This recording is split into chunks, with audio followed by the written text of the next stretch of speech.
to the Planning and Highways Committee on Tuesday, the 25th of August. We just got some housekeeping arrangements. If I could pass over to Abby, please. Thank you, Chair. Thanks for logging into the Zoom video conference of the Planning Committee. I'm Abby Brownsword, the Democratic Services Officer for this meeting, and I'm assisted by my colleague Craig Rogerson, who is the host of the virtual meeting. We'll proceed to introductions and housekeeping in a moment, but just a couple of points. This meeting is a public meeting, and in alignment with the new regulations which permit meetings to be held by remote means, will be live streamed for the public to view. Public speakers are permitted, and the meeting host will bring speakers into the virtual meeting room at the appropriate time. Once you've spoken for the allotted time, the host will then return you to the public gallery. Housekeeping, members should all have received and have access to the agenda, officer presentation and supplementary reports. If you have not, please can you indicate so during the members' introductions. Can everybody ensure that all mobile phones and similar devices are switched to silent? If at any time a member loses the ability to hear or be heard, they must alert the chair or host as soon as possible. Members have key worker status, which enables them to carry out site visits if required. You may see members looking to the left and right of their screens. This is because they may be looking at an additional screen or device containing the agenda papers, not because they are distracted. As members and officers are mainly working from their own homes, you may hear distant sounds of children, pets or household noises from other rooms. At the end of each item, a vote will be taken by the committee and the applicant will receive a decision notice in the usual manner. I will now hand back to the chair of the meeting. Thank you. Thank you and welcome. I'm Councillor Jane Dunn and I'm going to be chairing today's meeting. I'm going to introduce you to the committee. First of all, Alan, you need to unmute. Hi, Alan Law, Councillor for Pratt. Thank you. Andrew. Councillor Andrew Sanger, Councillor for Forward. Bob. Councillor Bob McCann, Councillor for Bayton. Peter. Councillor Peter Price, Councillor for Shire Green Brightside. Chris. Councillor Chris Rosling Josephs, Bayton Ward. Diane. Good afternoon, my name is Diane Hurst. I'm a councillor for Richmond Ward. Zahira. Zahira Naz, Councillor for Darnall. Tony. Councillor Tony Downs, Councillor for Sowley Ward. Peter. Councillor Peter Garbett for Netheredge and Sharrow Ward. Jack.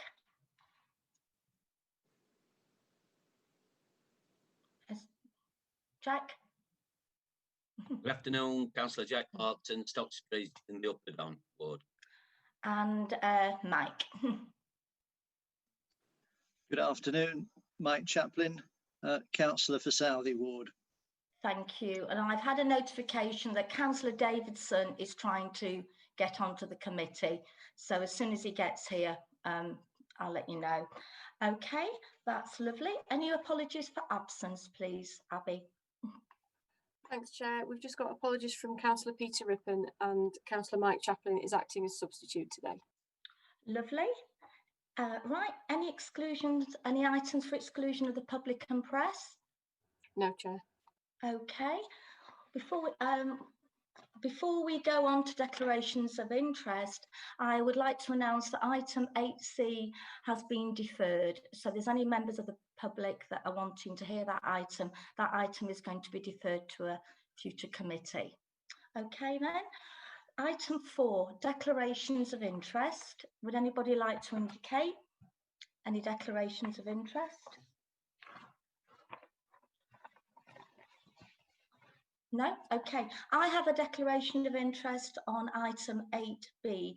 During my time as an elected representative, I have come into contact with Mr. Carroll. He also lives in the local area near where I work. At no time have I discussed the application before us today. Anything to add to that, Patricia? Trish? That's fine. Lovely, thank you. Okay then, we'll move on to item 5, which is minutes of the previous meeting. This starts on page 5 of your agenda. I'll give you a second to get that up on your IT.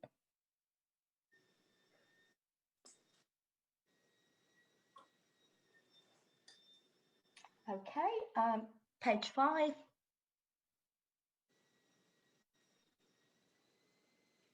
Page 6.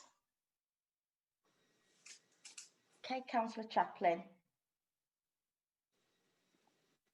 Thank you, Chair. I have to report that I left the council meeting during item 6D5, and I didn't vote on that item or take part in any other business after that.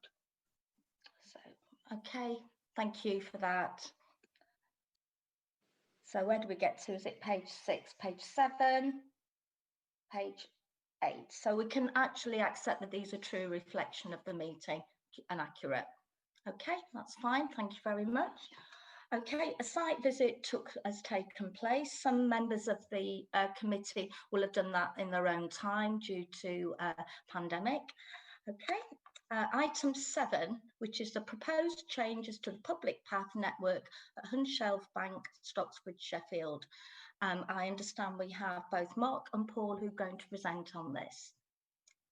Thank you. I'll hand over. Who wants to go first? Is it Mark or Paul?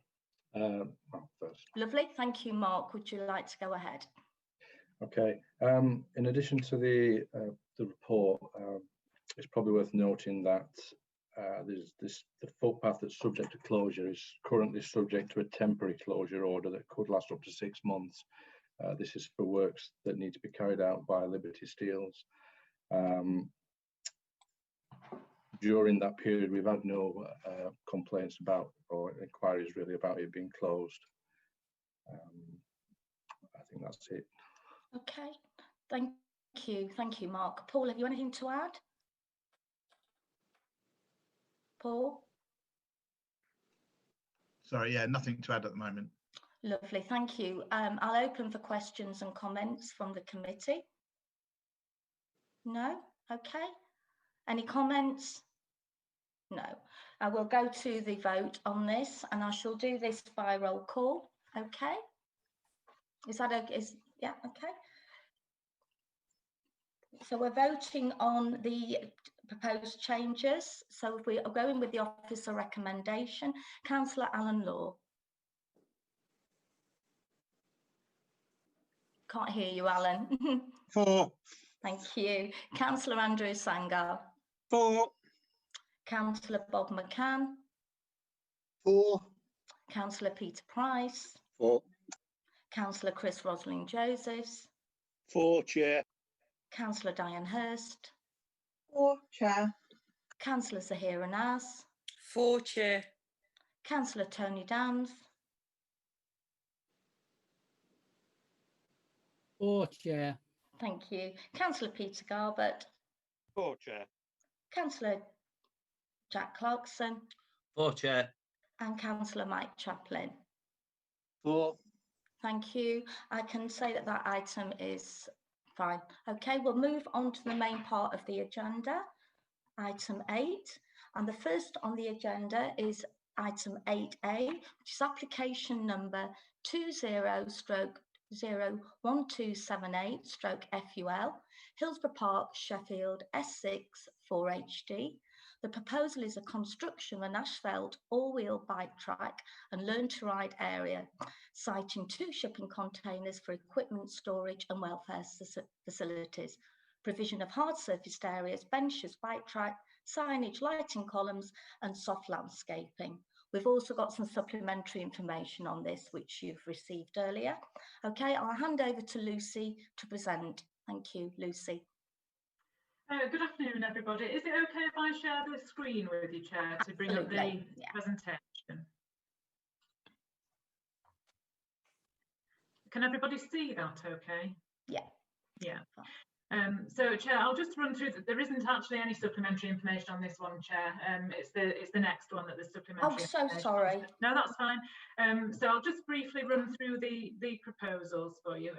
Everybody will be familiar with Hillsborough Park. Obviously, some members joined me on a site visit yesterday. So the site in question is next to the existing tennis courts and the multi-use games area. So you can see Penistone Road runs alongside, and it's in half of the grassed area that's between where the tennis courts are and the back gardens of Broughton Road. So it's the southeast corner of Hillsborough Park. It's currently a flat grassed area, and as I say, about half of it would be taken up. And then there's a high garden wall to the boundaries of the gardens on Broughton Road. There's a very high wall. I'll run through some photographs shortly. And Chair, the shipping containers would be to the east of the tennis courts, so between the tennis courts and Penistone Road, rather than on that grassed area. And there are some lights proposed as part of this, but those would be timed to switch off at 9:30. So I'll just briefly run through the slides. Those that came on the site visit will recognise this area of grass and the tennis courts, and then you can see Penistone Road in the background. So there's just a few other images. Again, there's a multi-use games area next to the tennis court. So it's this area of grassland. And this gives quite a good image of where the houses are in relation to the site. So that's the large boundary wall that I was talking about to the properties on Broughton Road. And then this path would remain, and then this area of grassland would also remain. So it's the part of grass that's nearer to the tennis courts that's just off this photograph. And there would be tree planting would be supplemented along this boundary. So if I run down to the plans, that's the plan as it is now. So you can see there are some gaps in the tree planting as it is now. And then this is the proposal as it would be. So you can see that there are 1, 2, 3, 4, 5, 6 new trees on, sorry, 7, there's a 7th one there. So there are 7 new trees to fill in the gaps along this boundary. There would be an area of grassland remaining, and then the bike track and the practice area would be in this location. And then the shipping containers would be, as I say, next to the tennis courts, so not in the grassed area.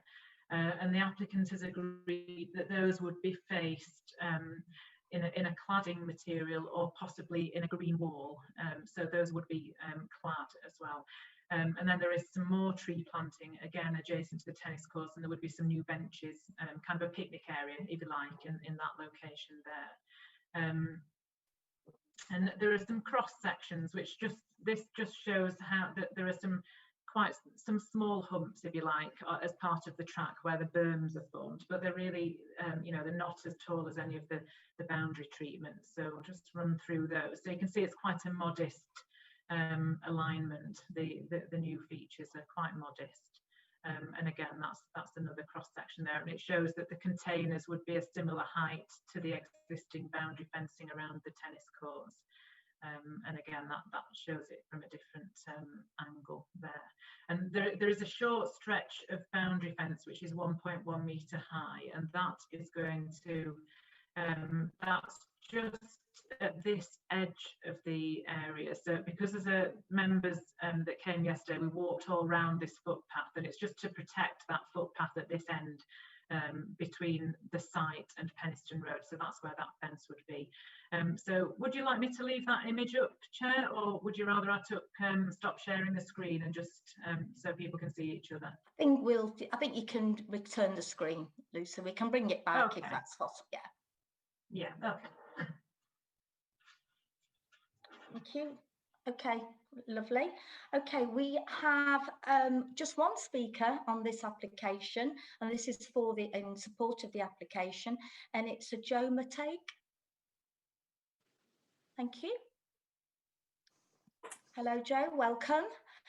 You have 5 minutes. Okay. Okay. Great. Thanks for the chance to speak today.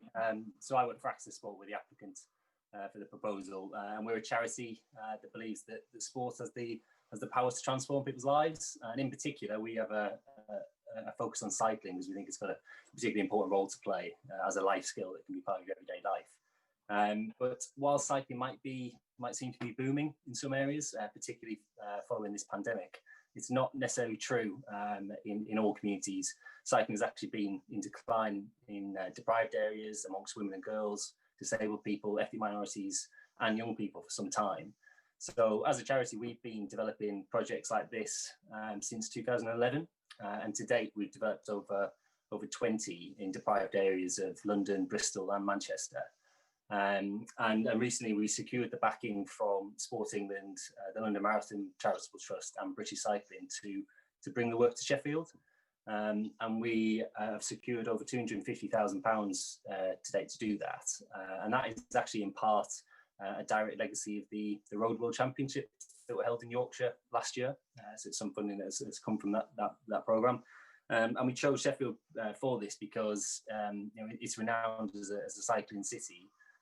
It's got a really exciting vision for cycling, and we've already seen just how well joined up it is with the likes of the Move More programme, Sheffield, Hallam Uni and the City Council all working together on multiple projects. So to us, it was a brilliant place to come and work. And we chose Hillsborough Park for it because it's a park. It's within one of the more deprived areas of the city, but it's also really well connected with the tram lines and cycle routes. And it's very visible from Penistone Road, which is a bonus, and it's actually fast becoming a cycling hub for the area because there's already multiple cycling projects that work out of the park. So it'll be a fantastic place to build on that. However, despite being a city park and an active park, it has lacked investment recently and is short of facilities specifically for young people. So we investigated a number of sites across the park, including opposite the primary school, top by the arena, by the car park. But we believe this site by the tennis courts is the best option for it for a number of reasons. We got advice from the pre-planning application that it would be the only site that wouldn't have a negative impact on the historic nature of the park and it being a conservation area. That it would really complement the existing facilities that you mentioned. So there's floodlit tennis courts already in place, and that large multi-use games area is used for those cycling projects. So it would really work as a hub. And it can be it's relatively easily developed because it's flat and it wouldn't interfere with things like the Tramlines Festival, which has been taken into account in the designs. And in terms of the community consultation that we did around the project, we've been pretty astounded by the level of engagement and enthusiasm that the project generated, and it's actually been well beyond anything that we've seen in any projects elsewhere. So we did a leaflet drop around the properties. We ran multiple events in the park and workshops, and over 860 people completed the survey, which was pretty remarkable. We understand that that's pretty high for projects in Sheffield as well. More than half were from the Essex postcode, and 85% said they'd use the facility. 91% said they were in support, which was fantastic to see. But they also gave us a really good insight of what they would like to see from the project as well, what would help them use it. And what we got back was having equipment stored on site and being able to use for the community.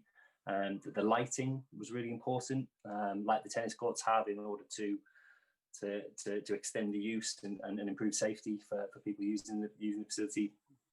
But also, I think as you mentioned, the buffer zone between the facility and the local properties would be really important. So all of that has been incorporated in those plans, and as I said, we were delighted to get that local support, including from the ward councillors and the local police, which was fantastic. The bike park would be free to use, open access. It will include, I think, as you saw on the plans, it's a learn to ride area, a beginners area, and an advanced section. But it's suitable for 30 seconds, Joe. Okay. But more importantly, you just want to make the point that it would also be the base for a community club and a community outreach program, which is actually for us the most important thing. So then you can actually reach out and make sure that those that would benefit most from the project do get that chance. There'll be specific offers for women and girls, for disabled people, and I think at a time like this, these sorts of facilities, I think, are vital. So we hope you agree and can grant permission. Thank you very much. Thank you. Dead on time as well. Well done. Thank you.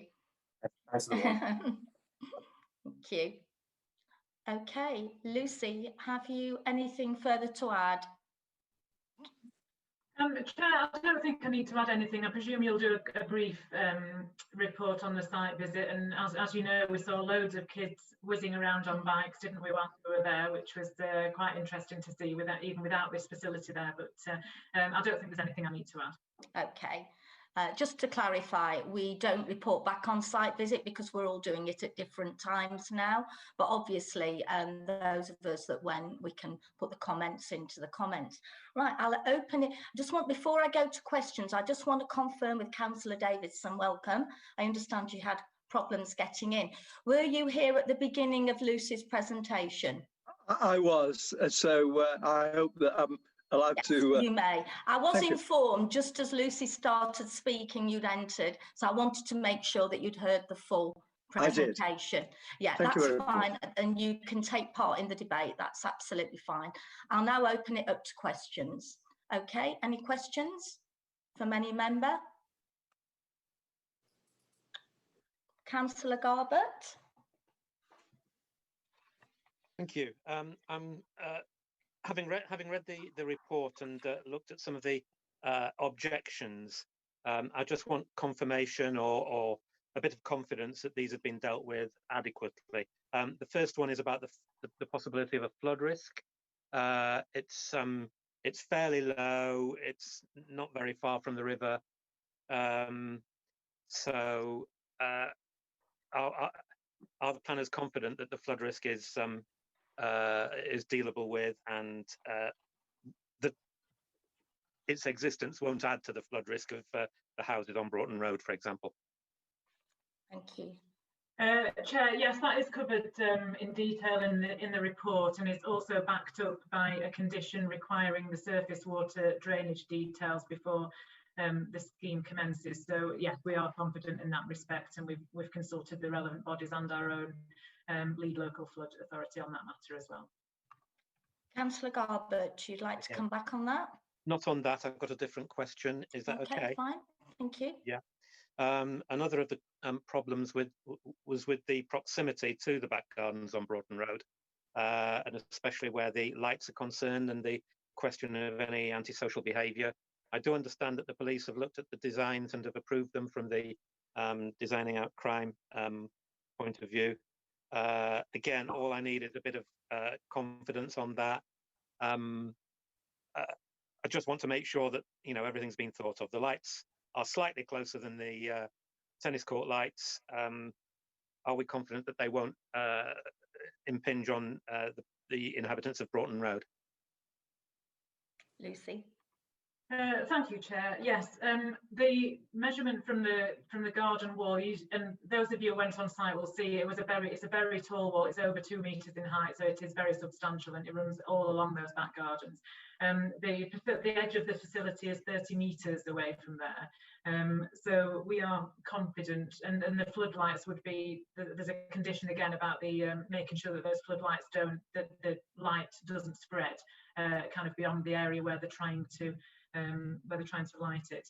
But obviously the multi-use games area and the tennis courts are already open access as well, so all that activity is already open access, and this will add to that. But I think together with the mitigation on the lights and switching the lights off at 9:30, and the fact that it's in an area where there is already quite a lot of activity of that type, hard surfaces and so on, that are free to access, we are certain that there won't be any additional detriment. And what you've got to remember is that it's obviously next to Penistone Road, and the background noise, for those of you that went on site, you will have heard the background noise from that very busy strategic route. So we're confident that this is the right location for this facility, yes. Thank you. Thank you, Councillor Garber. Any more questions? Councillor Chaplin. Thank you, Chair. This is a very positive report. I wouldn't mind seeing it being offered to one or two other parks in the north of the city. I can tell you that Cookson Park is a very flat park and would make an ideal alternative. I have a question about, it was raised in the objections that some other sporting activities would lose out in the park, such as rugby, football and cricket. I mean, they're not played, I imagine they're sort of being played more at an informal level, but it was suggested that that space for those activities would be lost. Can some light be shed on that, please? Lucy.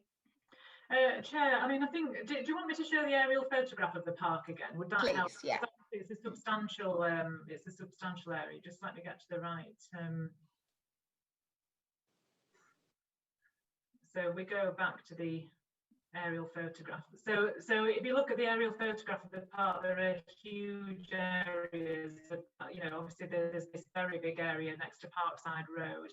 And what we're talking about with this application is this very small area. So yes, at the moment, people will use it for kicking about balls and for doing bits of training, but this whole area is also available. And then you've got some quieter areas. We saw a lot of people having picnics in these sort of areas yesterday. So I think given the scale of Hillsborough Park, it's very substantial. You could certainly play ball games elsewhere, and there will still be an area to do some training here as well.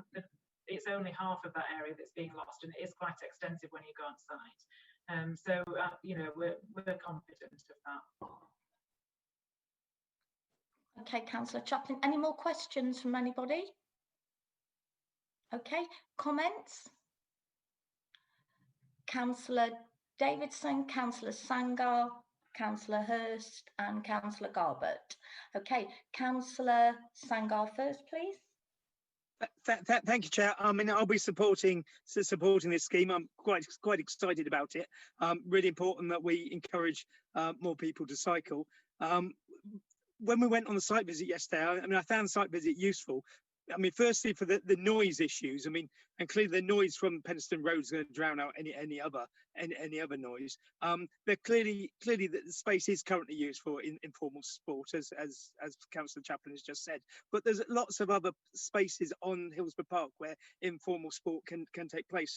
So I think this adds to what's already there in terms of the tennis courts and the mugger. And I think it's a really interesting scheme, and I wish it every success. Thank you, Chair. Thank you.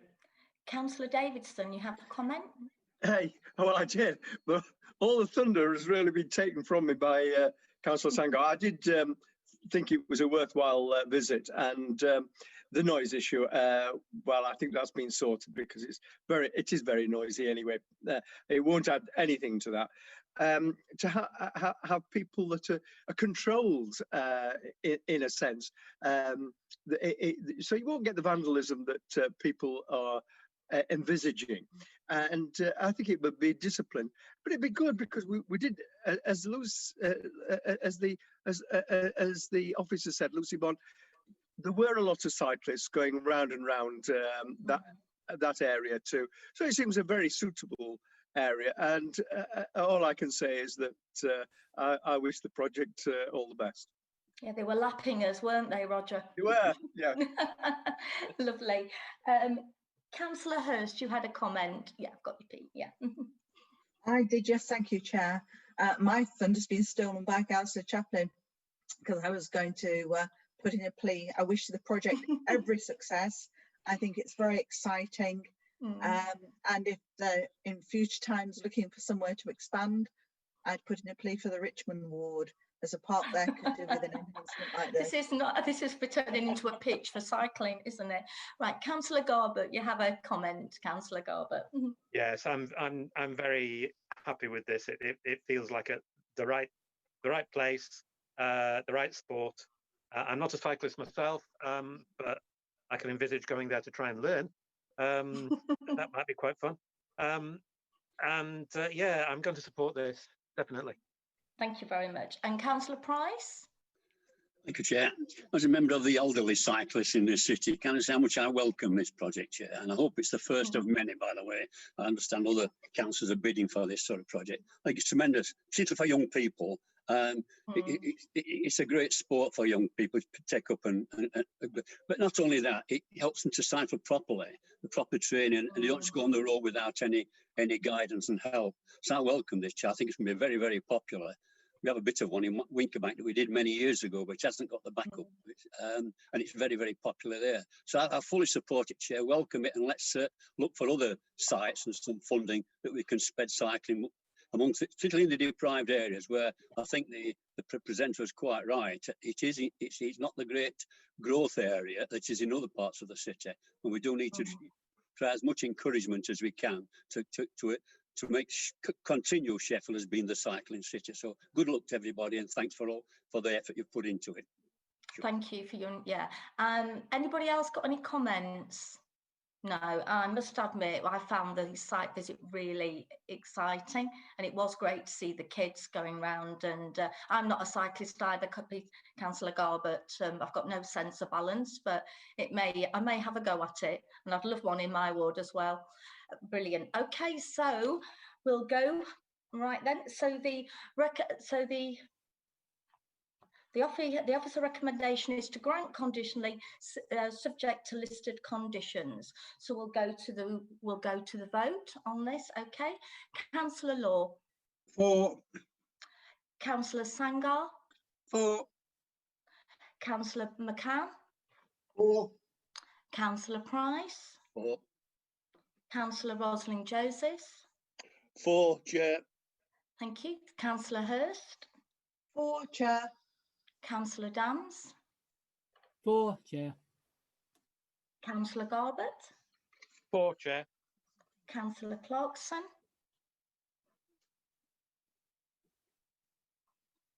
Are you calling me Chair? Councillor Clarkson, yeah, for voting. Yeah, sorry, it froze a bit. For. Lovely. Councillor Chaplin. For, Chair. Lovely. And Councillor Roger Davidson. For, Chair. Lovely. Okay, so that is passed. Abby, Trish, anything to add? No. Sorry, did we get Councillor Nas? Oh, sorry, Councillor Nas, sorry, she disappeared. Yeah, Councillor Nas, so sorry, Councillor Nas. For, Chair. I was that busy trying to remember to put Roger in. It's all Roger's fault, we'll blame Roger. Okay then, thank you very much. So that vote is passed, okay. Lovely, so we'll move on to application 8B, okay, which is 20/01030/FUL. It formerly had a planning permission, PP/08541730, which is Stepney Street Car Park, Sheffield. It's a full planning application. The proposal is an erection of an 8-storey residential building, used class C3, comprising 95 one-bed apartments, 1 2-bed apartment and 4 studios with associated works, including hard and soft landscaping, parking access and amenity space. And I'm going to hand over to Lucy to present. Thank you, Lucy. Thank you, Chair. I'll just share the screen with the presentation, if that's okay. Lovely.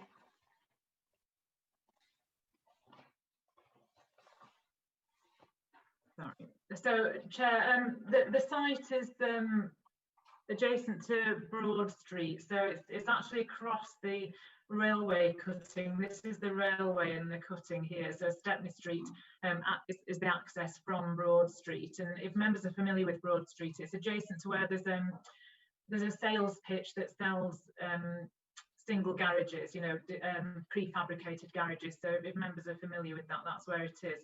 And then up on the hillside behind the site are the flats of Old Street and Bard Street. So these are higher up the hill. And then obviously you've got the modern student development on the other side of Broad Street, between Broad Street and Sheffield Parkway.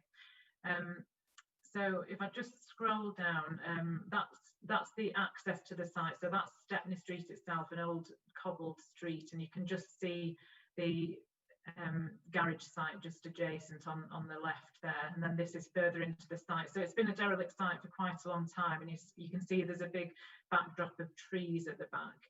And then this is looking back out of the site towards the student development, so in the direction of the parkway.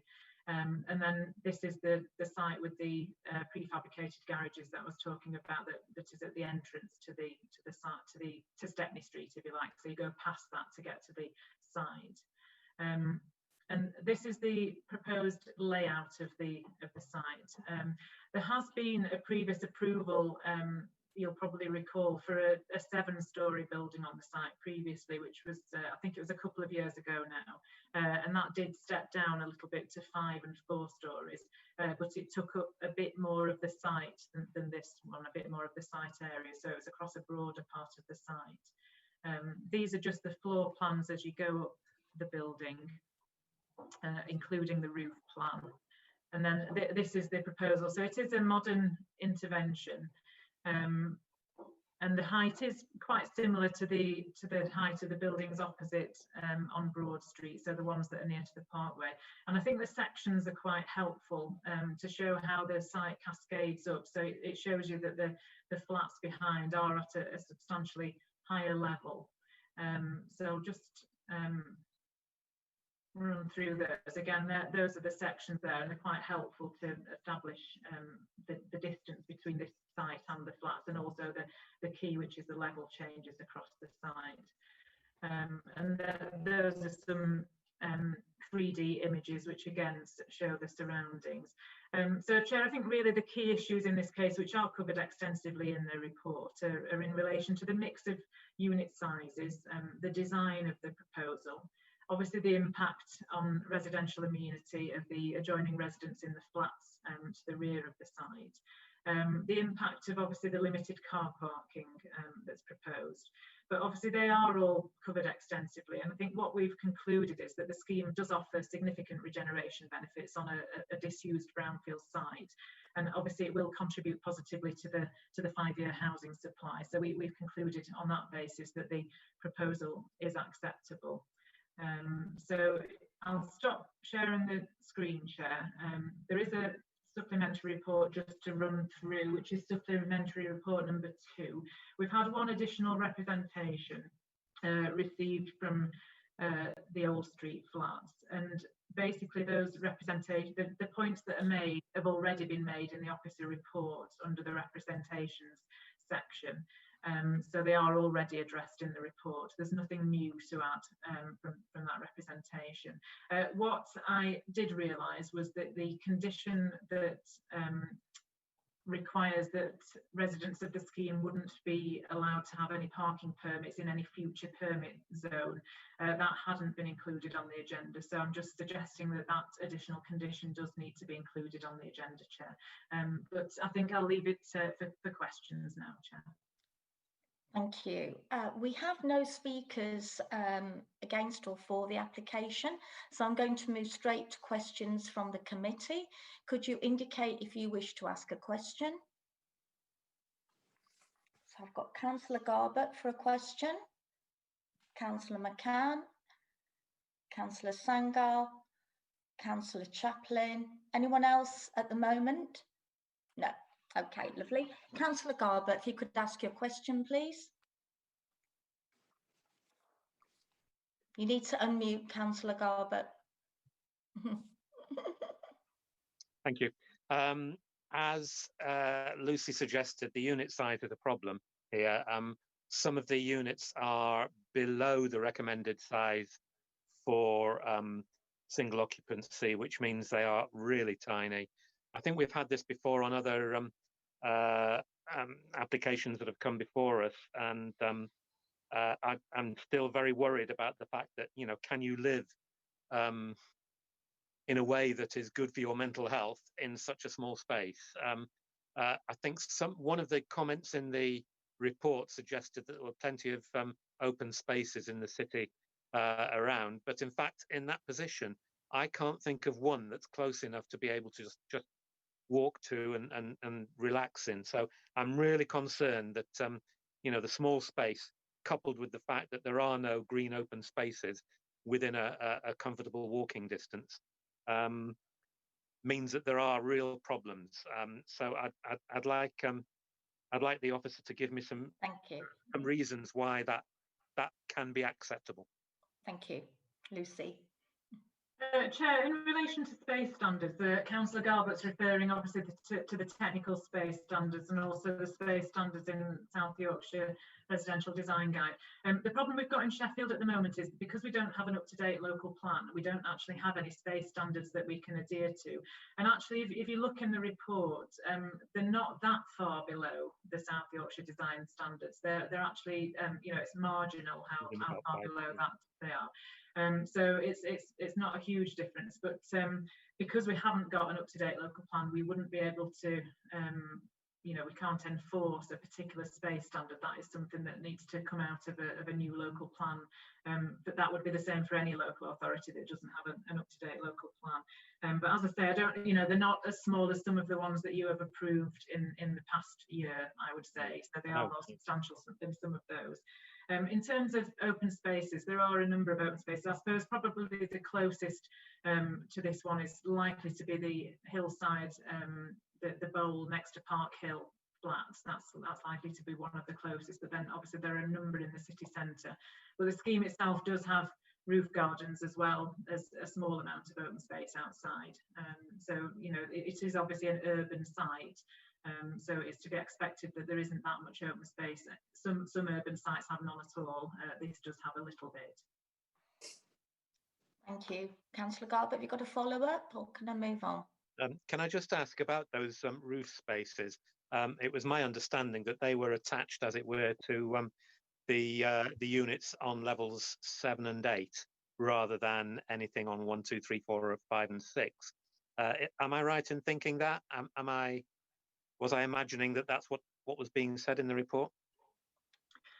Sorry, no, yes, they are for those flats that are higher up, but there is a small amount of outdoor space around the base of the building as well, and there is obviously proximity to other areas of open space. But that, as I say, because it's in the urban area, that is similar to a lot of other developments. It's not unusual. Thank you. Thank you, Councillor Garbutt. Okay, Councillor McCann. Thank you, Chair. Could you just clarify, the old part of Stepney Road is presumably going to be left. It shows in the plans a brick or block paving.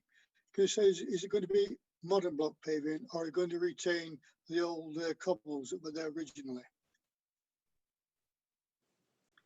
Chair, we haven't got an exact... Could you mute your microphone before Lucy responds? Could you mute your microphone, Councillor Garbutt?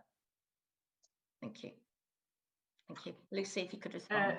Chair, we haven't got an exact scheme at the moment, so it would be part of a highways agreement. So there's a condition that requires the full details. I don't know whether Helen wants to add anything. Ordinarily, it wouldn't be cobbled, would it, Helen? But I don't know whether you want to add something. Thank you. No, I think I would have to agree with Lucy that ordinarily we wouldn't be looking at cobbling. I mean, obviously we do have, you know, more modern block paving solutions, if you like. But to be perfectly honest, I think more than likely it would be tarmac. But as we say, there's no detail as yet agreed. Councillor McCann, a follow-up, or are you okay? Can't hear you, Councillor McCann. Sorry, Chair.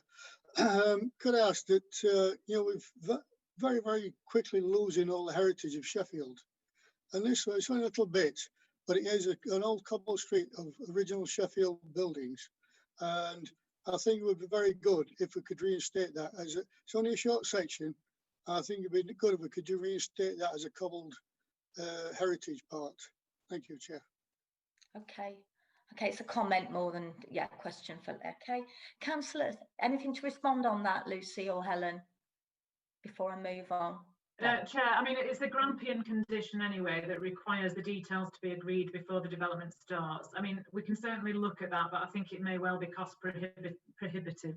You know, we'll look at a range of options before deciding which is the best option for that. Okay, thank you. Councillor Sangar. Thank you, Chair. And I do share some of Councillor Garbutt's concerns about the smallness of the one bedroom units. But as you say, as Lucy said, we've agreed others. Can I just ask about the other points that representation made in terms of overlooking, in terms of the old street, in terms of old street flats and properties on Bard Street? How overlooked are they, and how much light is being taken away from them? Chair, I'll deal with the second point first. Light. This development is on the northern side of those properties, so it's not on the southern side at all. So in that respect, it wouldn't take away direct sunlight. All those flats look onto an area of shared communal space, so it's that area rather than the flats themselves. The distances to the actual units themselves are either the same as or more than our requirements. And obviously what you have to remember is those flats are at a higher level, so they are above the site. There's quite substantial level changes between this site and that one.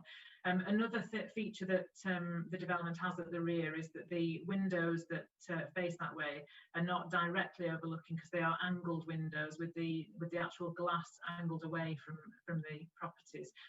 So we've tried to describe fairly in the report what the considerations are, and we think there's a reasonable balance. I think had this been on the south side, we might have been considering that differently, but being as it's on the northern side, I think that makes quite a substantial difference in this case. Thank you, Chair. Yeah, okay for me to move on? Thank you very much. Councillor Chaplin, you have a question? Thank you, Chair. It's picking up really on what was raised earlier about the severe. It's stated on page 6 that this doesn't represent a severe breach of privacy to residents on Bard Street, in the Bard Street flats, but nevertheless it would still represent a breach of privacy. I suppose it's a matter of scale. Would it be enough, though, for those residents to bring a prosecution against the council for having failed to take that into account? I have another question as well, but I'll come on to that. Okay, Lucy, would you like to respond? Or Patricia, do you want to? I was going to say, does Trish respond on the prosecution issue? That's what I thought. Yeah. I'll leave the planning issue to you, but third party, that's people who. Any person who is not the applicant doesn't have a right of appeal, and therefore would need to judicially review the decision on public law grounds. And I haven't heard anything which would give cause to that. The balance in the report deals with the policies. Decisions are made in line with policies unless material considerations outweigh them. If the impact was such to outweigh any policy, it's not in the report that that's the case. So they'd have to judicially review it. That's quite a high bar. All the material considerations are being properly dealt with in the report. So I think no. So no, the answer to prosecution, because that's not an avenue open to anybody. Whether they could judicially review us, I think there's no grounds to do that, but that would be the route a third party would have to take. Lucy, have you anything to add to Councillor Yeah, Chaplin's no, I don't question? think so. I mean, we've deliberately covered it very extensively in the report, and it's more, the overlooking is more to do with the communal open space of the flats rather than the flats directly themselves. I think that was the point we were trying to make. And obviously there is mutual overlooking to all of that open space from all of those flats already as well. So I think we've tried to make that point quite carefully in the report. Thank you. Councillor Chaplin, you have another question? Thank you, Chair. It's picking up on a point made in on page 71 about this block of flats not wishing to connect to the district heating scheme, which is less than half a mile. In fact, I think it's only about a quarter of a mile away, where it would be powered from at Bernard Road. So why are they not interested in it? Chair, obviously the district heating network is run privately, so we can't force people to connect to it. What we can force them to do is to adhere to the policy of a requirement that 10% of the energy demands must be by renewable sources, and so we have appended a condition to that effect. But we do encourage people to connect to the district heating system, and indeed Veolia review our weekly list of planning applications and make suggestions to that effect to us. So whenever they come to us, we do guide applicants and try and encourage, but we can't force them to do that. But they will be required to have 10% renewable energy. Thank you. Any more questions? Any comments at all? Wait a minute, I've got Councillor Garbett for a comment and Councillor Price and Councillor Sangar. Anybody else? And Councillor Clarkson. Okay, that's Councillor Garbett. If you'd like to make your comment, please. Thank you, Chair. I am going to support this application. I am very concerned about the, the level of space available to the people going to be living there. And as ever, I'm concerned about the fact that it's only 10%, but I realise we can't do anything about that until the new Sheffield plan comes in. I think it's making good use of land that's already, it's brownfield land. I think it's making good use of that. It seems to fit in with other buildings around. It doesn't seem to be too intrusive on other people's privacy. So, like I say, on balance, and it is a balance, but on balance, I'm going to be supporting it. Thank you very much. Councillor Price. Yes, I'm going to support it, Chair. I'm a bit worried about the size of the flats, but it is a derelict area and pretty run down. I think this will be a tremendous addition and begin to make it more attractive to other people. And it's not far from the canal towpath either, is it? 5 wheels walk, but there is access to all these areas of leisure for residents. So I'm going to support the recommendation, Chair. Thank you. Councillor Sangar? Yes, Chair, I shall be supporting the officer's recommendation. It was good to see the the side elevation in terms of how it fits in with other buildings. So I mean that's reassuring. Say very disappointing in terms of the 30 square metre thing, and the quicker we were able to get developers to build bigger one bedroom flats, the better. I also think it's really disappointing when it's so close to the district heat supply.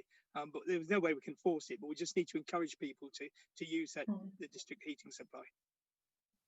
Thank you. Councillor Clarkson. Thank you, Chair. I'm reluctantly going to support this, but I do think Sheffield City Council, we could have its own policy on the sizes of flats. I'm like Councillor Garber. I'm concerned about the sizes. They seem to be, the builders are pushing it. They're no better than small cells, really. And, well, I think that's a bit emotive, to be honest, Councillor Clarkson. I wouldn't like to. I wouldn't like to think I was locked down in one of those flats. I think we need to stick to but you've had your response regarding point made, the house Chair. sizes. Thank you, Councillor Davison. Thank you. Yes. One thing I do welcome. I mean, I echo the sentiments of what they're saying about the size, but it's nice to see residences coming back into the old industrial areas. I mean, they're not as industrial as they once were, and it's going to re-enliven them in terms of the local economy. So I'm very happy to do this, and I just hope the people that are building it know what they're doing in terms of getting residents in. Thank you, Councillor Davidson. Any more comments before we go to the vote? No? Okay. Well, the recommendation is to grant conditioning alongside the additional condition in the supplementary report. So we'll go through. Okay, ready? Okay. So, Councillor Alan Law. Grant. Councillor Andrew Sangar. For. Councillor Bob McCann. For. Councillor Peter Price. For. Councillor Chris Rosling Josephs. For. Councillor Diane Hurst. For, Chair. Councillor Zahira Naz. For, Chair. Thank you. Councillor Tony Dams. For, Chair. Councillor Peter Garbett.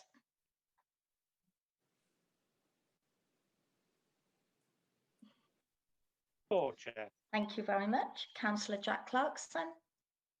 For, Chair. Councillor Chaplin. For, Chair. And Councillor Roger Davidson. For, Chair.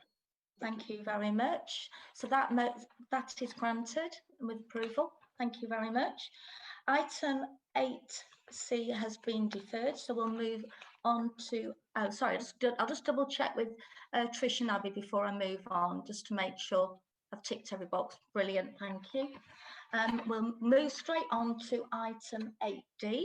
Okay, have we got the officer? Has he managed to get online? Yeah, brilliant, that's great, lovely. This is application 19/02912, and it's an outline planning permission. It formerly had planning permission on 08053-820, and it's a land within the curtilage of Ingerfield House, 11 Bocking Hill, Sheffield, S36 2AL. This is an outline planning application, and the proposal is that approval is sought for access only, with all other matters reserved. Infill of the site for residential development of up to 9 dwellings. And I'll hand over to Bob Turner to present the report. Thank you.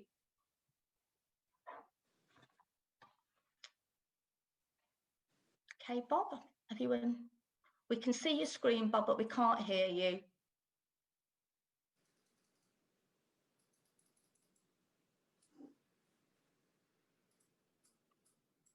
Okay. Hello, is that any better? I can hear you now. That's brilliant. Thank Lovely. you very much. Thank you. Lovely. I think the little hint at the bottom it said unmute is probably the one. Yeah, well, some of us need to mute when we don't. Excuse me, Councillor Garbutt, you're unmuted and that. I can see you. Bit unfortunate you're on my screen. Thank you. Go ahead then. Thank you, Bob. Thank you, Chair. As I said, this is an application in outline. It's only the principle and the details of access that are included for approval at this outline stage. All the other matters are reserved for subsequent reserved matters applications.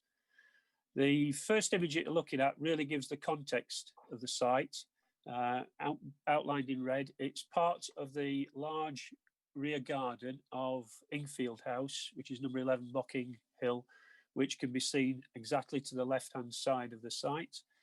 The surrounding properties, moving from left to clockwise around the site, beyond Ingerfield House, you've got properties to the north of Lee Avenue, which are semi-detached properties, 2-storey, and then to the southeast of the site, there are a collection of properties off Broomfield Court, a little short cul-de-sac, and also on Broomfield Road next to the site, which is shown in the little cutout where you see the red line. There's numbers 1, 3 and 5 Broomfield Road.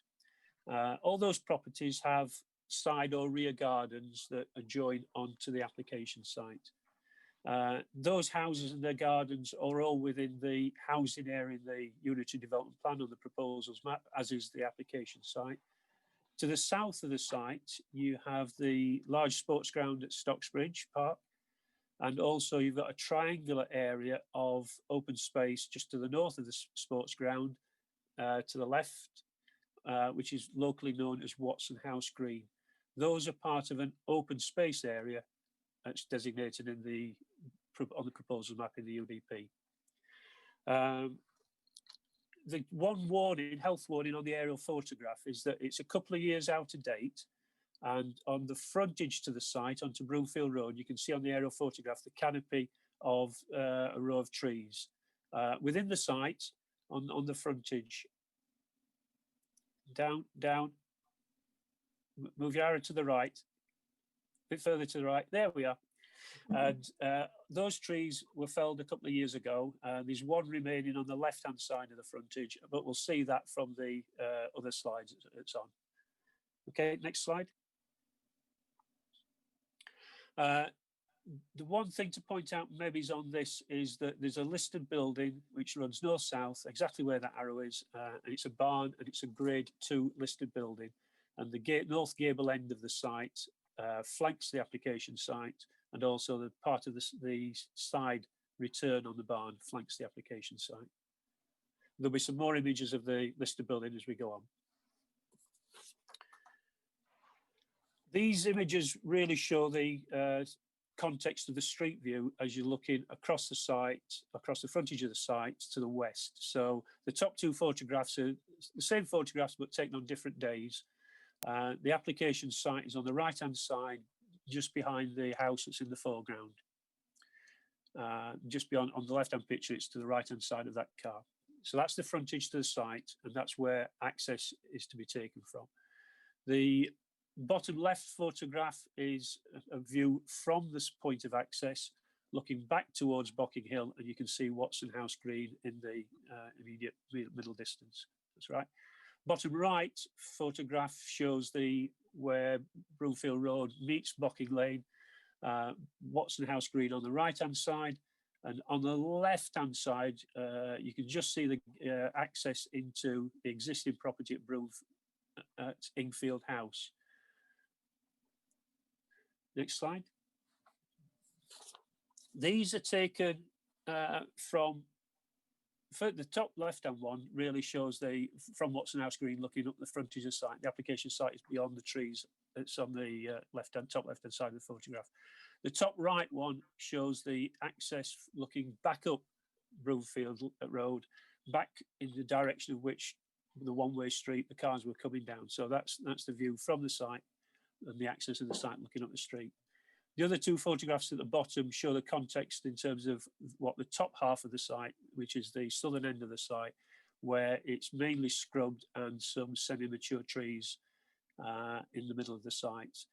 On the left-hand side, you can see the existing Ingfield House, and on the right-hand side picture, you can see the gable end of number 1, Broomfield Road. Okay, next image. These are taken further down within the site. So the first two pictures show the view looking into the site, looking eastwards across it.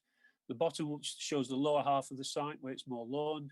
The right-hand one shows that overgrown area, and you've got the gable again in the distance at number 1, Broomfield Road.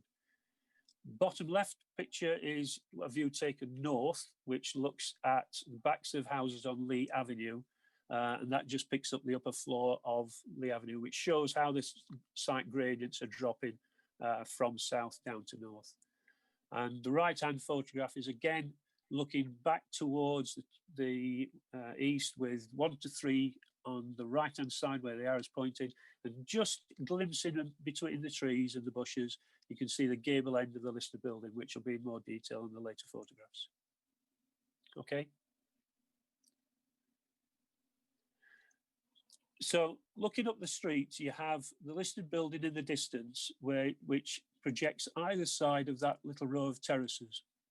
That's the left-hand side of the building, that's the right-hand side. That right-hand side is shown in the top right image, where it's alongside Broomfield Road. As you go around the back of the listed building into Broomfield Court, you have bottom left shows a front view of it alongside number 17 Broomfield Court. And to the right picture, you see a view of it, and you start to then pick up images of how the building has suffered a recent collapse. Next image. And these three show the damage caused by a recent collapse to the building. I understand from the representations that occurred in about 2018. The applicants are, as I say, it's outline application, and it's just the access position that's been shown for approval at this stage. But they have submitted an illustrative layout which shows that the site is large enough to accommodate up to 9 dwellings and safeguard the set in the listed building and provide sufficient separation distances between existing properties and the proposed ones to ensure that there will be no significant loss of living conditions. It's one example of how the site can be developed, which shows that the site is large enough at 0.36 hectares, that it is large enough to accommodate the 9 properties. The next one is, this is the trees that are around the boundaries of the site and shows the trees that will be retained. So effectively the trees on the northern, eastern, southeastern boundary, and the one tree in the bottom southwest corner of the site would all be retained, apart from one tree that's shown in brown on the north boundary, T24, bits to the right of that, which would be shown for removal because it's got a cavity within its stem. Other than that, those boundary trees will be retained. The next set of images are some 3D images, really, of how the site could be developed. It's an example of it, but again, to show how the cul-de-sac and the set of the listed building can be safeguarded. Effectively, it shows 2 properties on the frontage, 3 on the western side, 4 at the back, but with an area around the courtyard and in front of the north gable of the listed building that's free from development. And the remaining 4 images that will come up follow. That's a view the other way with the listed building in the distance, and again showing the safeguarding the setting of it. Next image. And these last 3 images are from within the courtyard. You've got the listed building to the top right-hand corner. That's an image of what it would look like looking east on this example. Next one. Same again, just from within the courtyard, listed building in the distance. And then the last image is again looking for that same view, but from lower down. Okay, Chair. Thank you very much. Thank you. One thing to mention is that since the agenda was published, we've had some additional submissions on and it's on the supplementary. Yeah. There's been an additional drawing sent in by the applicant, which removes all the illustrative detail. It just shows the red line around the site and the position of access, exactly the same as we saw on that layout drawing, but without the illustrative detail. That drawing doesn't change any detail in terms of the access or the site boundaries. We've also had some additional submissions. We've had 13 additional representations of objection that we've received. They do reiterate previous concerns and objections, but they also raise some additional points. I'll just run through those. One is that there are already enough dwellings recently built and proposed in Deepcar, Stocksbridge and Warncliffe side, that 9 houses wouldn't greatly affect the local economy. That with a potential of 20 vehicle spaces in the site, the road cannot cope with the amount of traffic flow. The concerns about noise and light pollution, that the houses could be eco-friendly, and concerns about any other ground disturbance anywhere near the gable of the barn. The application proposes a retaining wall with a back infill close to the gable of the lower barn, no measurements supplied. The land has remained undisturbed until 2018, at which point then the lower section of the barn suffered a wall collapse after 5 mature trees were felled. The last couple of new additional comments were about that heavy lorries could damage the barn structure, that the barns are not meant to be hidden, but to be seen by the public, to be appreciated as a historical monument to the Stocksbridge's agricultural history, that the last remnants of its rural setting will disappear if the development goes ahead. And also that if plot 7 is one too many properties on the site, the removal of plot 7 would be more sympathetic to the existing grade 2 listed barns. In assessing the additional submissions, the details shown on the drawing, as I say, is the same as previously submitted and raised no new issues. In respect of the additional comments that representations are made, the proposal does make a small but positive contribution to the city's housing supply. Broomfield Road is capable of accommodating the traffic generated by the proposal. The noise generated by the proposed use for housing would not have a significant impact on neighbouring existing residents. And noise and light during construction would be controlled by the Construction Environmental Management Plan, which is condition number 15. Sustainability measures can be secured, and that's also to be conditioned. Intrusive site investigations to assess the ground conditions are recommended, and those are secured by condition 6. And finally, the applicant's illustrative details do show an example of a wall within the application site, offset from the boundary of the site alongside number 17, Broomfield Court and the listed Crook Barn. This illustrates a means of safeguarding the development and the setting of the listed building. Full details of any such wall and any changes in ground levels would be required as part of the reserve matters submission. There are no other significant issues that have been raised in the representations. The matters in respect of the original objections received are all covered in the officer report, and it's recommended that planning permission be granted subject to conditions, but with an amendment to condition 4 about the drawing numbers to replace the illustrative layout with the drawing that was recently submitted that just shows the red line boundary and the position of the site access. Chair. Thank you. Okay, we have just one speaker on this application, and that is against the proposal, and that's Councillor Julie Grocott. Julie, if you'd like to switch your camera on, you can see your smiling face. Welcome. You have 5 minutes, Julie. Okay, thank you. Good afternoon, everyone. I'd like to present to the committee the reasons why I feel you should refuse this planning application. Adjoining this proposed site is a 17th century Grade 2 listed Crook Barn, which is part of Watson House Farm and is one of very few heritage buildings in the area. It includes an old dry stone wall which goes along Broomfield Road, which will have to be altered to gain access to the site. As we have so many other sites that could more easily be developed within the town, we should not build new houses next to such an important historical landmark, spoiling its integrity, heritage and landscape. The proposed site for this application is a hamlet setting within Stocksbridge. It is quite unique how this hamlet maintains its status within the town and is something we should preserve. This was noted by DEFRA, who in 2004 awarded a grant of £100,000 for the restoration of this Crook Barn. They stated, the barn is a valuable asset to the locality in landscape and heritage terms. It has been a feature for some 400 years, serving the needs of the community. This is a significant amount of public funds given to the restoration of one building to preserve its heritage and landscape, which this planning application will spoil. The barn was given Grade 2 listed status in 1977 as it was deemed to be of historic importance to the area. The NPPF and UDP policies BE15 and 19 clearly set out how the character, appearance and setting of such buildings should be preserved. This proposed development clearly contravenes these policies, whose aim is to protect the buildings which are part of Sheffield's heritage and prevent developments which harm the character or appearance of listed buildings. Core Strategy 24 and 33 seek to maximise the use of previously developed brownfield sites. In Stocksbridge, this proposal clearly does not meet this strategy. Furthermore, I understand the land is not included in the 5-year housing land supply. The supply for Sheffield, as you're aware, has been met with a surplus. Sheffield City Council and the government are keen that brownfield sites should be built upon as a priority.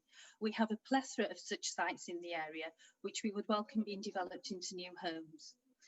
CS26 relates to the use of housing land and states that developments should be in keeping with the character of the area. The visual impact and landscape of this historical building will be adversely affected if homes are built here.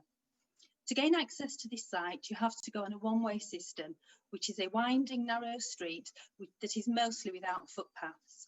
I am concerned that the location for the entrance to the site will cause damage to the dry stone wall and that sight lines will be adversely affected and will not be good for road safety. The road provides a shortcut for many local school children who walk in the road to and from school. Most vehicles would be a burden, affecting the look and feel and significance of this hamlet. Residents in Broomfield Road have to park on the road. On match days, it becomes congested with parked vehicles attending the nearby Brackenmore Sports Ground. It is difficult to pass and mark vehicles on this road due to the number of blind bends. Much of the Stocksbridge area is covered in underground springs, which cause significant challenges when dealing with water runoff in the area.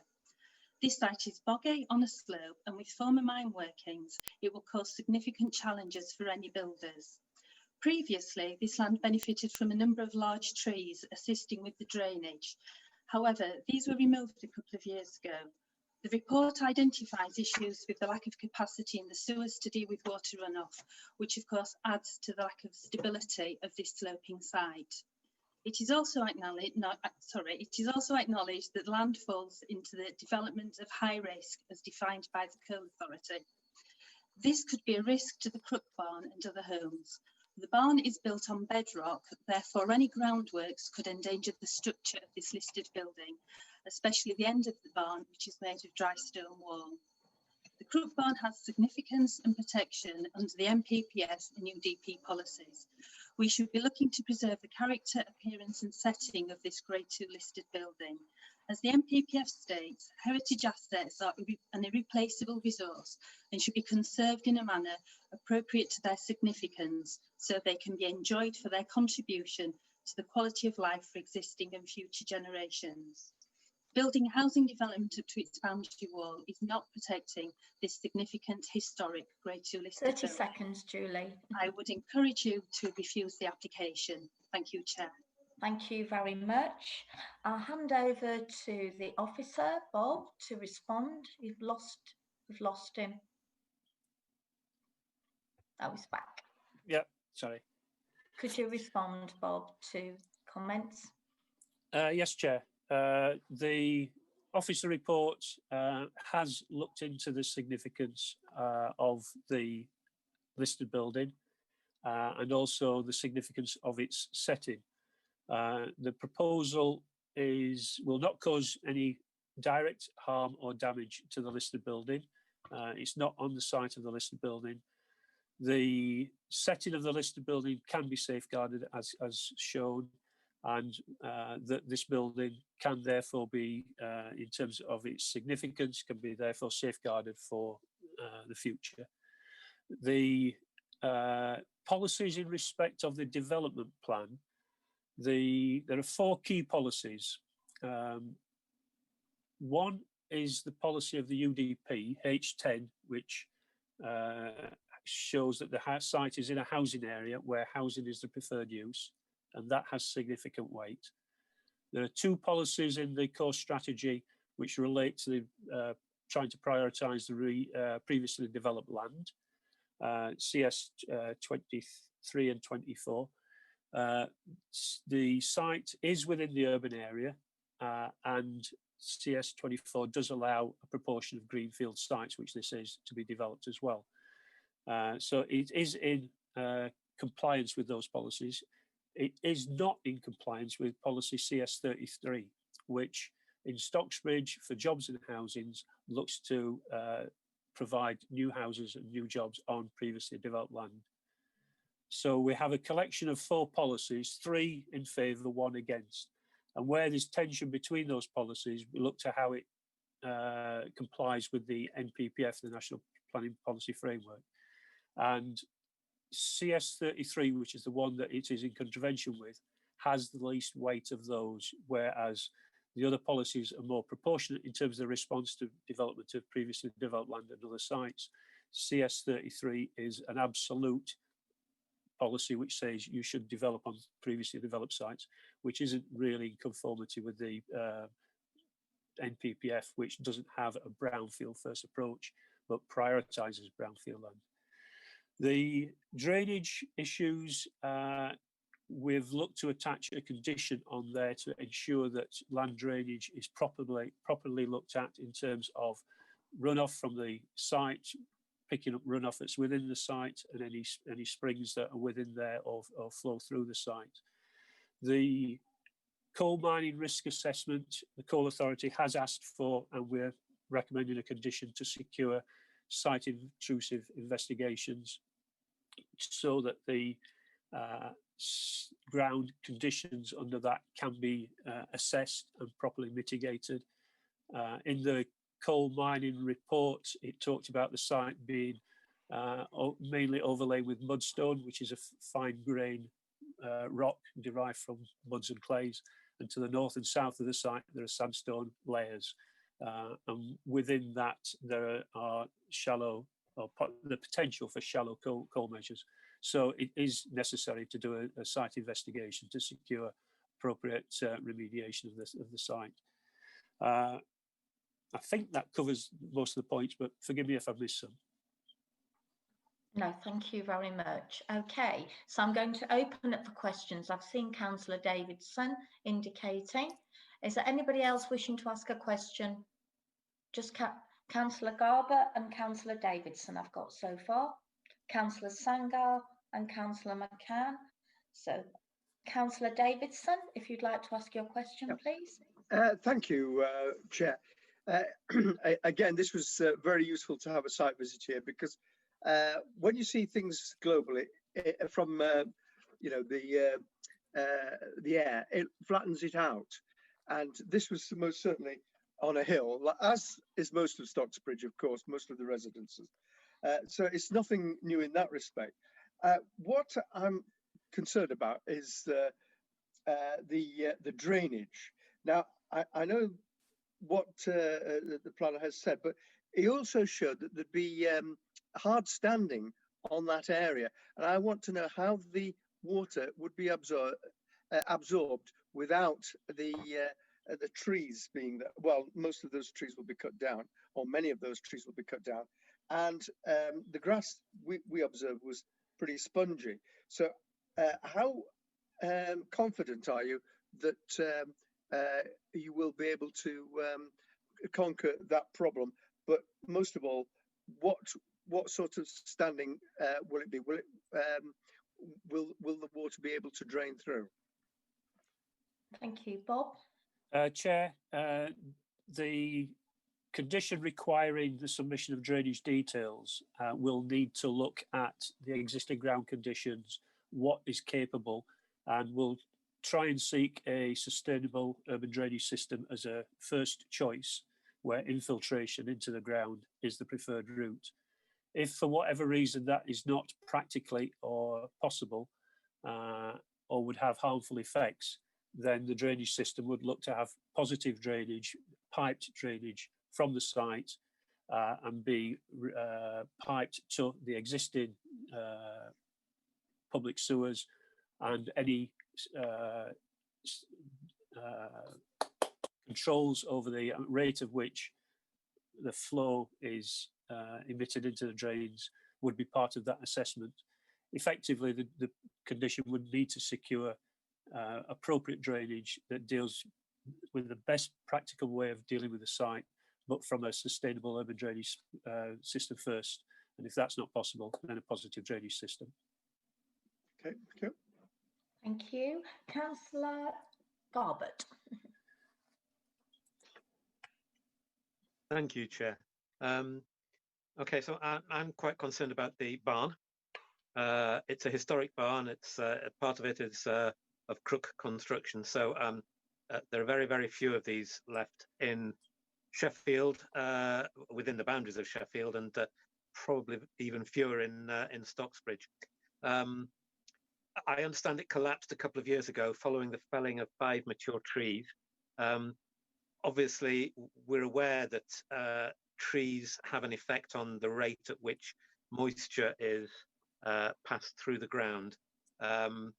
So it looks like that barn actually collapsed as a result of a change in that flow because those trees came out. How can we make it certain that the construction phase itself, and then following that, the development would not also alter the rate at which that flow altered the ground around the Crook barn, so that it we want it to remain stable, we want it to be there for the future. How can we make sure that that doesn't destabilize even further the ground around the Crook barn?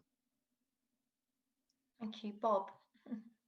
Chair, any changes to ground levels or any other structures around the site would have to be part of a subsequent reserve matter, and at that point those changes and the impact of them on the listed building would be properly assessed in terms of the details that would be submitted at the time.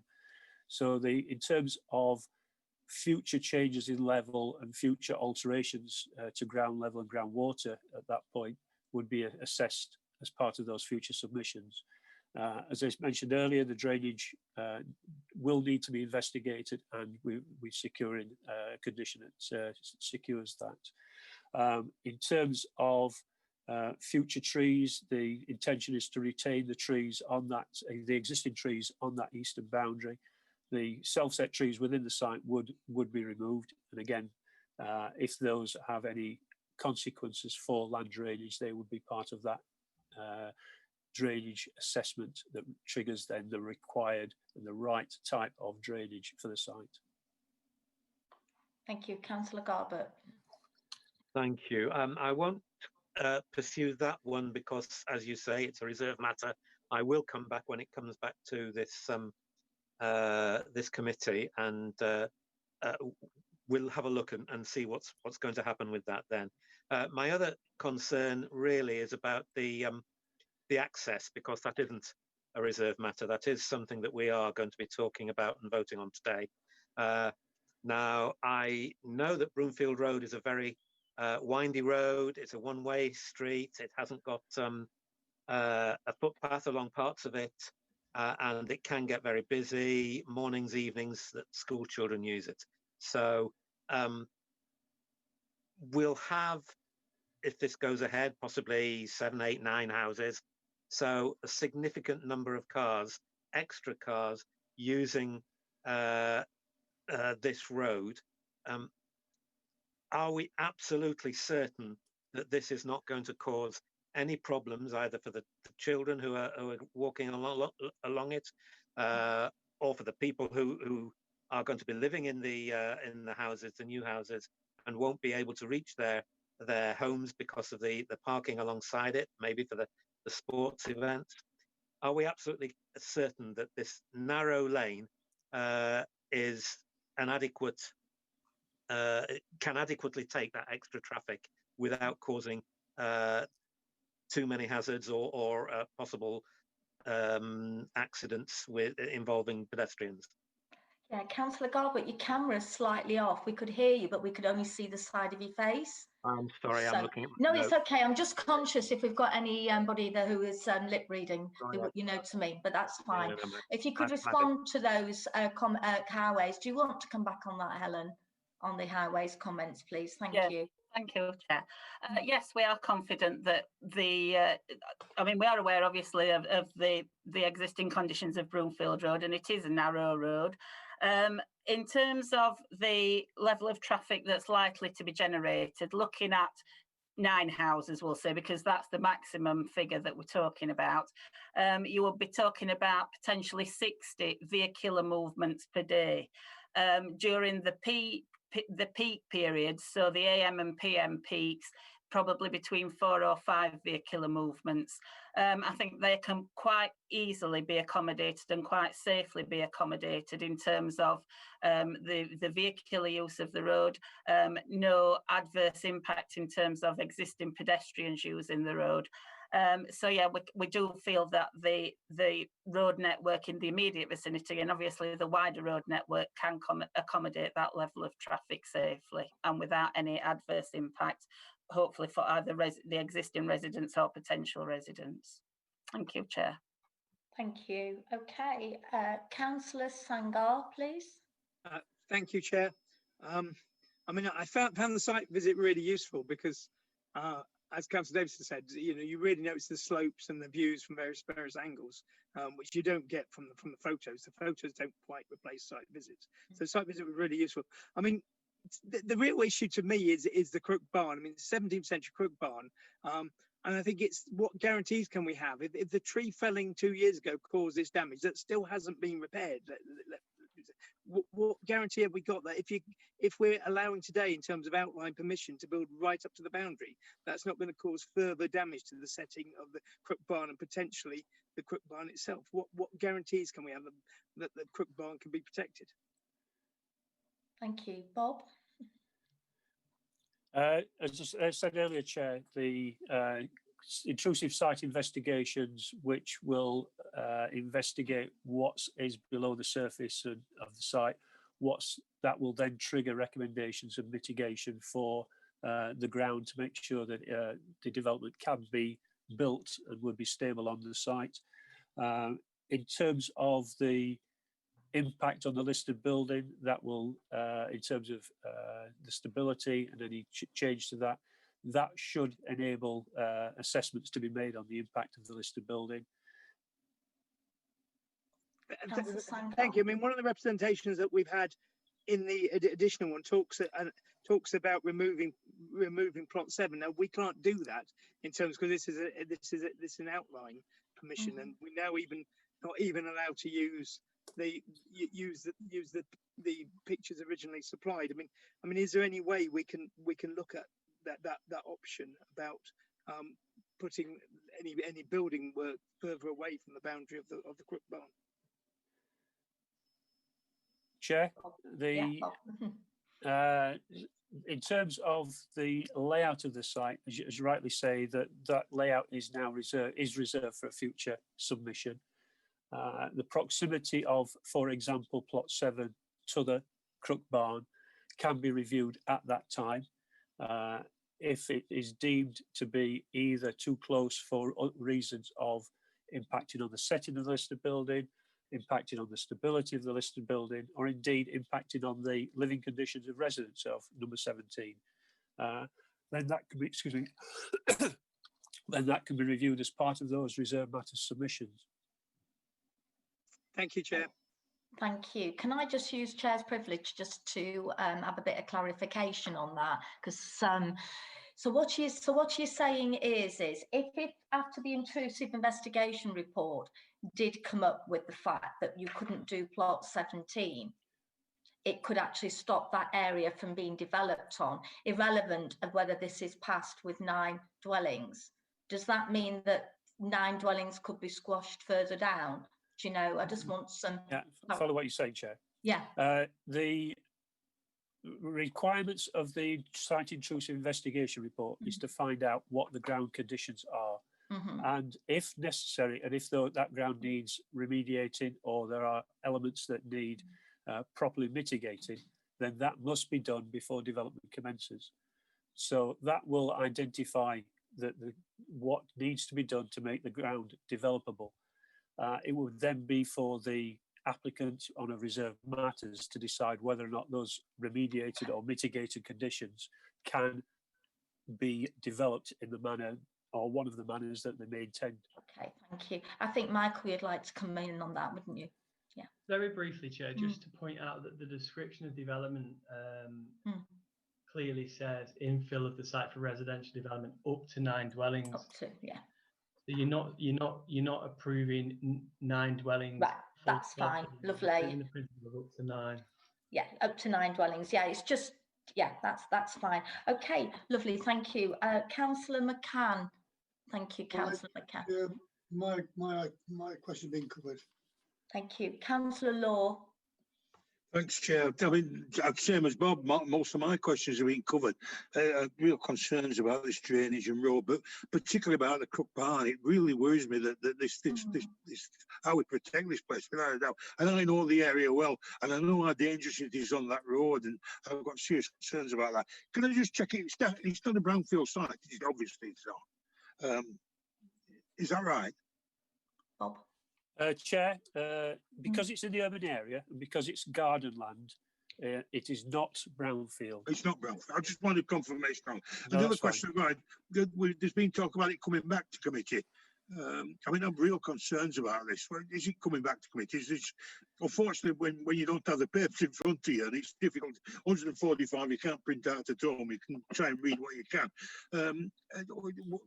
It's outline planning permission, so it won't be coming back to committee unless there's a problem with it. Chair, I think the reference to coming back to committee is because it's an outline application, then the planning process is in 2 stages. The first is the outline, the second is the details of the application, the matters of layout, scale, landscape, appearance.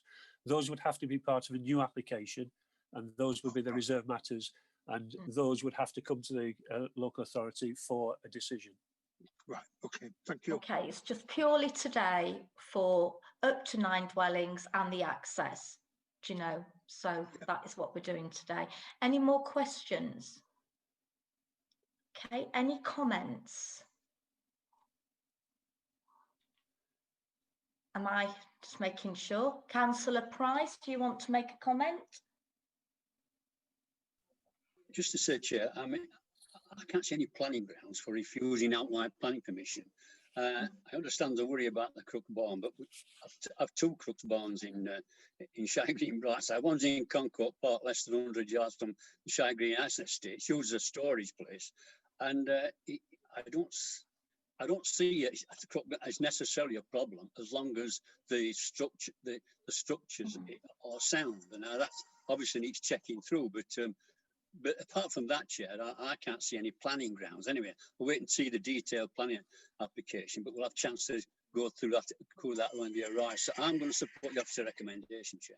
Thank you, Councillor Price. Councillor Sangar, comment. Yes, Chair. I mean, clearly this is a difficult one. I'm very clearly a brownfield site first person, irrespective of everything else. And so any greenfield site, I have a problem with. Now, a lot of times we have difficult on the access. Now, the access here would be asked to do is about destroying a stone wall, and I'm disappointed with that. But to me, it's a reasonable access. And then it comes down to the site and is it overdeveloped? And up to 9, I don't think up to 9 is overdevelopment on this site. But I still would hope that when the detailed application comes back, it comes back to committee rather than to officers, because we still have issues about the Crook Barn. So I'm going to vote for it, but we're going to want to read in detail about the site investigations, because I'm still very concerned about that Crook Barn. So I'm going to agree it because of the balance of the planning policies. But I do hope the detailed application does come back to this committee. Thank you, Chair. Thank you. Any more comments at all?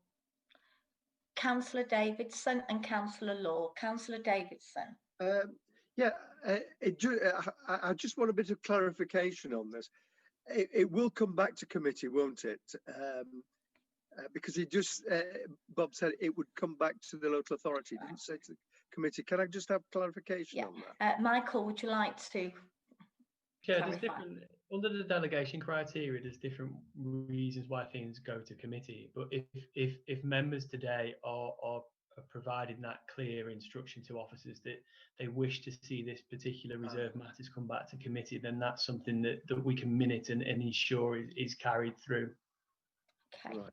Yeah. So yeah, I would like to ask then that this be brought back to committee. Okay, I'll deal with that after the comments. Okay, thank you. Yeah.